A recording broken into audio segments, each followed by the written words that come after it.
반갑습니다. 할렐루야. 예수 그리스도 이름으로 축복합니다. 이번 시간에는 특수교육 아동의 선정과 그리고 장애 등 특수교육 아동 관련 법제에 대하여 강의하겠습니다. 먼저 특수교육 대상자 선정 절차입니다. 정부는 주민들과 교육기관에 선정 홍보를 실시합니다. 그리고 대상 아동 선정을 위하여 수시로 검사를 실시합니다. 그리고 개인이 신청할 때는 특수교육 대상자 선정을 위하여 교육감이나 교육장에게 신청을 합니다. 기관으로 말할 것 같으면 교육청입니다. 교육청, 광역시 교육청은 그 수장이 교육감입니다. 그리고 지자체 교육청은 교육장님이 최고 수장입니다. 그러니까 교육청에 우리 아이가 아니면 주변에 있는 아이가 아무래도 특수교육 대상인 것 같다라고 신청을 의뢰합니다. 그러면 대상자가 학습에 어려움이 있다 하더라도 보호자가 동의하지 않으면 특수교육 진단평가조차 할 수 없는 것입니다. 그래서 교육감님과 교육장님은 보호자의 동의를 받아야 됩니다. 그래서 동의를 받고 특수교육지원센터에 진단평가를 의뢰하게 됩니다. 세 번째는 특수교육지원센터에는 교육장이나 교육감, 즉 다시 말하면 교육청에서 진단평가를 해주십시오 하고 회부를 받은 날로부터 30일 이내에 결과를 통보해야 됩니다. 그 결과는 특수교육 대상자로서의 선정이 적합한지, 그 선정될 것인지 말 것인지 하는 그 여부, 그리고 이 아이에게는 어떤 교육이 집중적으로 필요하다, 어떤 교육 지원이 이루어져야 된다는 지원 내용, 그리고 최종 의견을 작성하여서 교육청, 교육장님 또는 교육감에게 다시 보고하여야 합니다. 네 번째는 이 보고를 받은 날로부터 2주 안에 교육장과 교육감님, 즉 교육청에서는 최종 의견을 학부모에게 알려야 됩니다. 이 학생은 특수교육 대상자로서 선정되었습니다. 아니면 특수교육 대상자가 되지 못하겠습니다 하는 그 선정 여부를 그리고 또 어떤 교육을 지원받을 수 있는지 그 내용과 함께 보호자에게 서면으로 통지해야 됩니다. 교육 지원 내용에는 특수교육 내용도 있고, 그 다음에 진로, 직업교육, 그런 특수교육 관련 서비스를 아주 구체적으로 포함해서 서면으로 알려야 됩니다. 만약에 선정 과정에서 이의가 있을 시에는 보호자도 할 수 있고 각급 학교장도 심사 청구권을 실시할 수 있습니다. 다시 한 번 더 심사해달라. 우리가 볼 때는 그 모든 정보는 부모와 아동을 통해서 얻어내는 정보입니다. 일상생활이라든지 그 다음에 생각에서 나오는 말이라든지 행동 이런 거에 대하여 충분한 정보를 교육장이나 교육감님께서 알 수 있도록 자료를 제공해야 됩니다. 그리고 각급 학교 교장들은 심사 청구를 했는데도 전혀 다른 결과가 나왔거나 이럴 때는 이가 있는 보호자와 함께 행정심판을 제기할 권한이 있습니다. 네. 특수교육 대상자 선정 방법 또는 그 조건이 있는데요.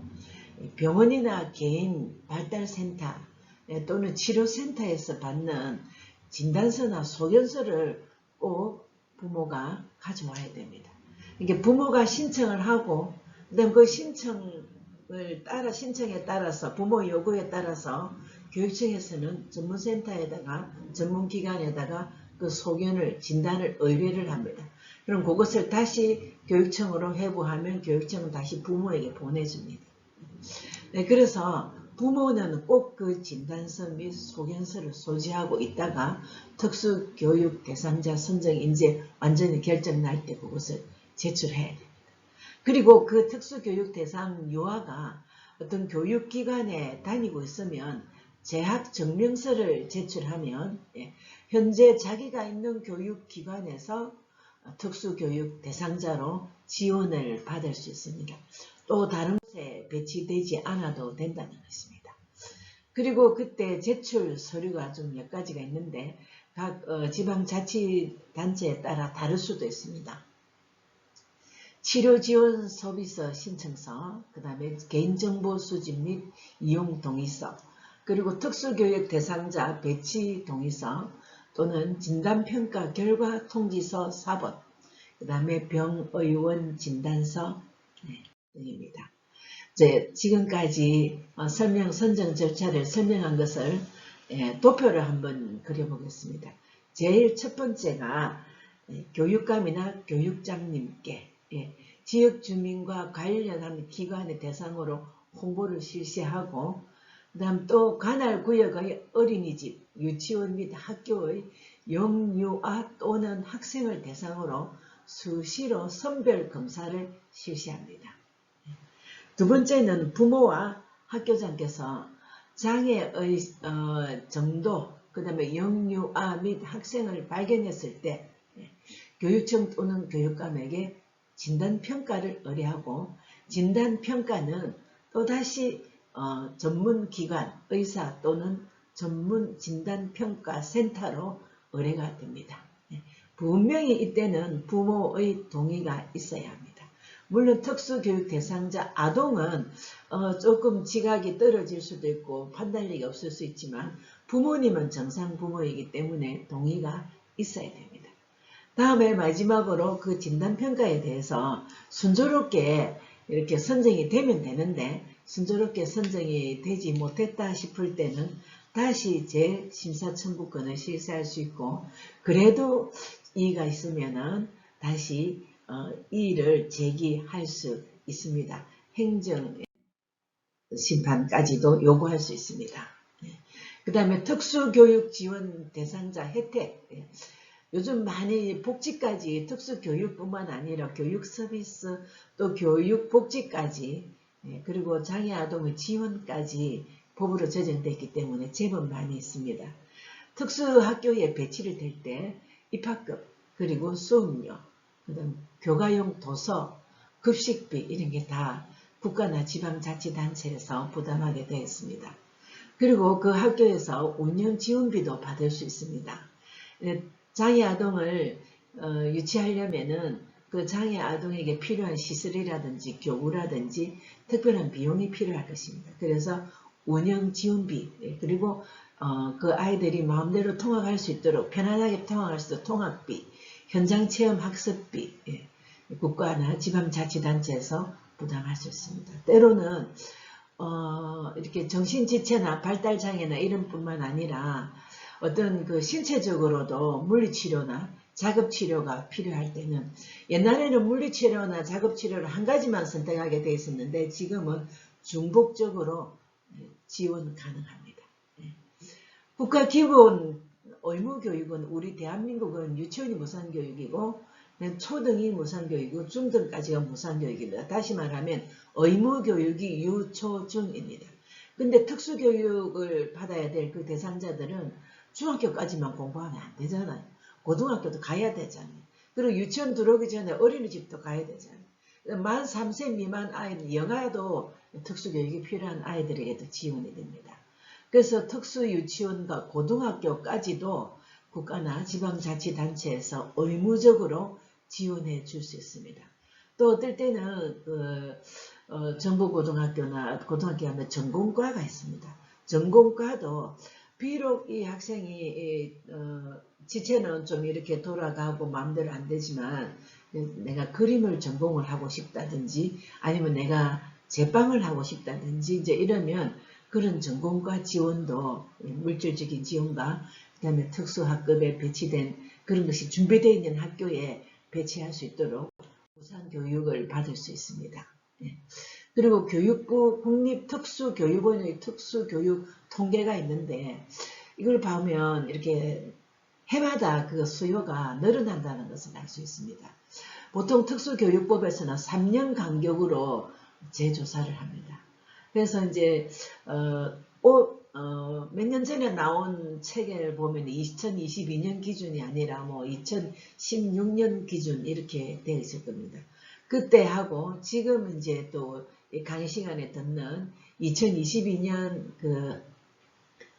통계하고 좀 많이 증가됐다는 것을 알 수 있을 것입니다. 22년 4월 1일 기준으로 볼 때 10만 명이 넘습니다. 특수교육 대상자가. 그래서 10만 3,695명입니다. 그래서 바로 한 해 전보다 거의 6,000명, 5,541명인데 약 6,000명 증가했습니다.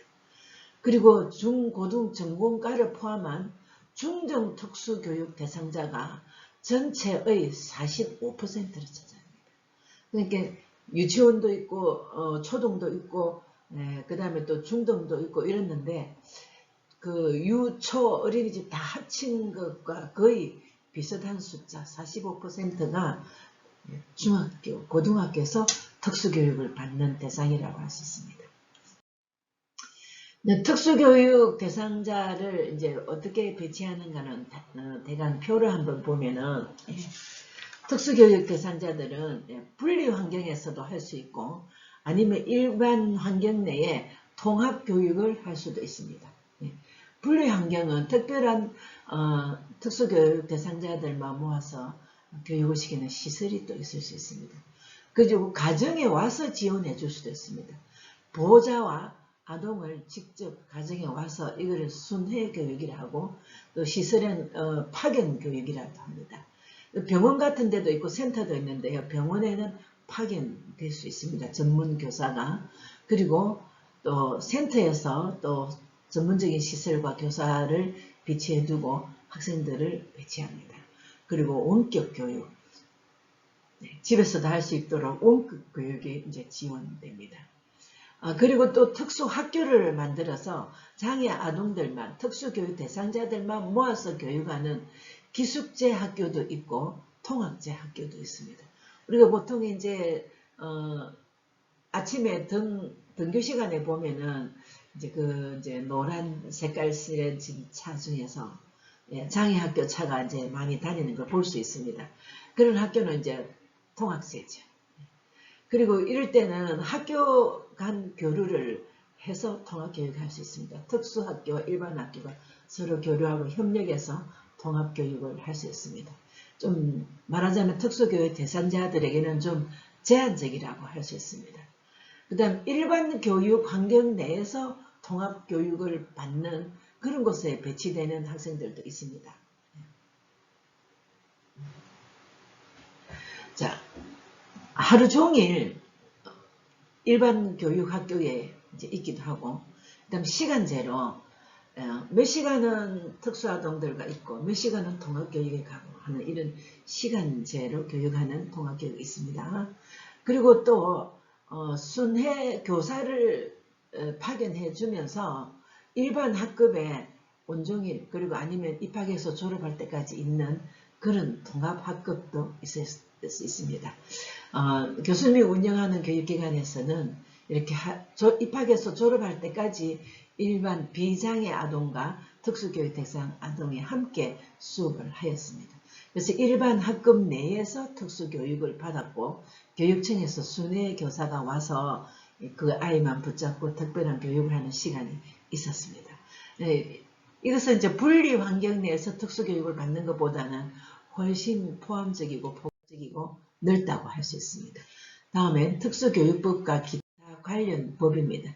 도표를 한번 보면 장애 영역별 특수교육 대상자 현황 보면 지적장애 아동이 압도적으로 많이 차지하고 있습니다. 저기 회색 부분이 있는 곳이 지적장애 아동입니다. 그렇습니다. 그리고 제일 작은 것이 정서행동장애 아동입니다. 지적장애 아동은 굉장히 학습이 부진하고 학습장애를 동반할 수도 있는데 그래도 좀 가능성이 있습니다. 시각이나 청각장애 아동보다는 훨씬 일반 학급에서 지원하기가 편하다고 할 수 있습니다. 장애 아동에 대한 특수교육법의 특징은 한마디로 말해서 교육 권한의 확대입니다. 교육을 자기 자녀를 교육시키고자 하는 부모에게도 교육의 선택권을 확대해주고 그 다음에 장애 아동에게도 특별한 교육 혜택을 받을 수 있는 교육 권한을 확대해주는 것이 일반 교육과 다른 특징입니다. 그리고 교육 기회를 확대해주고 특수교육 체제를 확립함으로써 그 교육을 수혜할 수 있게 해주고 그 다음에 교육의 질을 제고하면서 교육 서비스 및 교육 복지 지원까지 다 포함되어 있어야 특수교육법이라고 할 수 있는데 대한민국 장애아동에 대한 특수교육법의 특징은 교육 권한을 확대하면서 이런 요건을 거의 다 갖추고 있다고 합니다. 그래도 현장에서 장애아동을 함께 통합시켜보면 부족한 것을 많이 느낄 수 있습니다. 좀 더 재정적인 지원이 있어야 하고 좀 더 교사의 수가 확대되어야 하지 않겠나 하는 생각을 해보았습니다. 그 다음에 특수교육법 내용인데요. 구체적으로 들어가면 IDEA 2004 이 말은 뭐냐면 여러분 교과서에도 이 내용이 나와 있습니다. 미국 장애인 교육 향상법 이걸 줄여서 IDEA라고 합니다. 장애인들이 최대한 일반 환경에서도 잘 적응하고 잘 실현할 수 있는 교육이 될 수 있게 하는 그런 교육법입니다. 완전 수용해주는 법입니다. 완전 수용, 어떤 장애를 가진 아이일지라도 다 수용해서 특수교육법의 혜택을 받자. 이거 굉장히 어렵습니다. 현장에서 안 해보면 모릅니다. 그 아이가 가만히 앉아서 수업을 하면 다행인데 막 소리를 지르고 그 다음에 잠시도 가만히 못 앉아있고 집중시간이 너무 짧고 하는 친구는 일반 학급에서 비장애 아동의 수업을 방해할 정도입니다. 이럴 때는 순회 교육이나 파견 교육으로 부족합니다. 그렇기 때문에 현장에 있어 보면 그 문제점이 늘 그 아이에게 붙어 있을 수 있는 보조교사가 필요하다는 겁니다. 근데 한 명 한 명당 다 붙어 있을 수 없는 것이 현실입니다.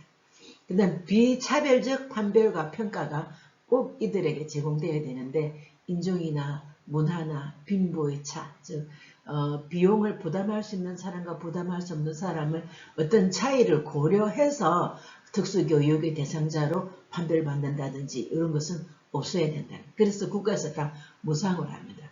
그래서 무상의 적절한 공교육을 받을 수 있는데 전공 과목을 가르치려면 상당히 어렵잖아요. 비용도 많이 들고 그런 것까지도 무상으로 해서 이 특수아동이 최대한 일반 환경에 적응할 수 있도록 해주는 적절한 공적인 지원이 있어야 되겠습니다. 그 다음에 제한적 환경의 최소화. 장애를 가진 아동이, 특수교육 대상자 아동이 어디는 갈 수 있고 어디는 갈 수 없고 여기는 불참해도 여기는 절대로 함께 통합할 수 없고 이런 제한적인 환경을 최소한 줄여야 된다는 거죠. 근데 100% 줄일 수는 없습니다. 위험한 환경 속에서는 그 아이의 안전을 위해서 제한할 수밖에 없습니다. 시각장애인이라든지 청각장애인은 스스로 위험이 앞에 닥쳐올지라도 소리를 못 듣거나 보지 못하기 때문에 아주 비장애인도 그 위험을 감수하고 가야 될 그런 장소에는 배치를 할 수가 없죠. 그런 제한을 해야 됩니다. 그 다음에 공정한 절차가 있어야 되겠습니다. 절대로 진단평가를 제대로 받아서 특수교육의 혜택을 누려야 되는데 청탁이라든지 이런 것을 통해서 밀릴 수는 없다는 거지. 그 다음에 부모의 참여 그리고 부모가 선택할 수 있는 기회를 확대해주고 부모의 의견을 충분히 수렴해주는 그런 내용들이 반영되는 IDEA 아주 최고의 법. 미국은 보통 우리가 장애인 천국이라고 합니다. 자, 그러면 장애인 복지법이 또 따로 있습니다. 보통 특수교육법, 그 다음에 장애인 복지법, 장애인 복지 대책을 종합적으로 추진하는 복지법인데 장애의 자립생활 보호 그리고 수당 지급, 장애 수당을 따로 주는 것이죠. 그러니까 필요한 사항 등을 정해놓은 복지법입니다. 그리고 장애인 복지법과 특수교육을 상대로 해서 꼭 있어야 할 사람이 특수교사입니다. 제공되는 각종 서비스는 물론 특수교사가 지원해야 됩니다. 그리고 또 특수교사는 아동의 교육적 필요와 교육 서비스도 당연히 해야 됩니다. 근데 아주 중요한 역할이 특수교육 대상자 및 그 가족이 어떤 정보가 부족해서 복지 지원의 수혜 대상자에서 제외된다든지 그 혜택에서 누락된다든지 이런 경우가 없도록 면밀히 관찰하고 살펴야 합니다. 그리고 또 있습니다. 우리 특수교육 대상자들은 우리 장애 아동이 알게 모르게 학대를 많이 당한다고 합니다. 그래서 그 특수교육 대상자 아이들에게 아동 학대가 있는지 없는지도 면밀히 조사하여 의무 신고자입니다. 만약에 잘 몰라서 신고를 안 했다, 놓쳤다 이러면 아마 행정적으로도 불리함을 당하지 않을까 생각합니다. 그 다음에 장애인 복지법이 있는 반면에 장애인 차별금지법이 있습니다. 장애인의 인권 침해를 적극 예방하기 위해서 그렇습니다. 복지를 주기 위해서도 그렇지만 인권 침해를 적극적으로 예방합니다. 그래서 의무적으로 기업에서는 장애인을 몇 프로 정도 채용을 해라는 법을 정하기도 합니다. 그것이 바로 장애인 고용 촉진법입니다. 장애인 능력에 맞는 직업생활을 통하여 인간다운 생활을 할 수 있도록 장애인을 고용 촉진 및 직업 재활을 꾀하기 위한 것입니다. 즉 말하자면 다운 증후군 이런 아이들은 신체는 멀쩡한데 유전적으로 생리학적으로 어렵기 때문에 복잡한 것을 못합니다. 근데 저희 조카가 다운 증후군이 한 친구가 있습니다. 저희는 하나님께서 우리 가정에 보내준 천사라고 말합니다. 그 아이는 죄를 지을 줄 모릅니다. 근데 지 오빠나 동생들은 아주 뛰어난 영재인데 그 딸이 한 명 딱 다운 증후군이더라고요. 그 아이 직업 재활은 장갑 공장에 가서 장갑의 오른쪽과 왼쪽을 겹치는 겁니다. 이렇게 간단한 작업이지만 옛날에는 이 장애인들이 무슨 일을 제대로 하겠나, 잘못 하면은 이 다 망친다 이러면서 거의 비장애인들이 하던 일이었는데 이제는 그 아이들이 가서 계속 하루 종일 똑같은 일을 같이 합니다. 그 다음 날도 같이 합니다. 그렇습니다. 거기서 우리와 다른 점이 얼마나 큰 장점인지 모릅니다. 아마 비장애인을 하루 종일 1년 내에 그 장갑 겹치는 것만 하려 하면 지겨워서 못할 것입니다. 그런데 조카는 그것에 대해서 하나도 불편하지 않고 자기가 할 수 있다고 너무 기뻐하고 자신있게 하기도 한답니다. 그래서 장애인 복지법, 장애인 차별금지법, 장애인 고용촉진법, 그 다음 장애인 등에 대한 특수아동의 적용 사례를 한번 보겠습니다. 이 적용 사례는 질문을 한번 보고 그 다음 답변을 한번 보겠습니다. 지적장애 1급인 초등학교 2학년 민준이는 자기 학년의 학습도 제대로 따라가지 못하는데 일반 학교에서 공부하는 것보다 특수학교에 가서 공부하는 것이 더 좋지 않을까요? 라고 물었습니다.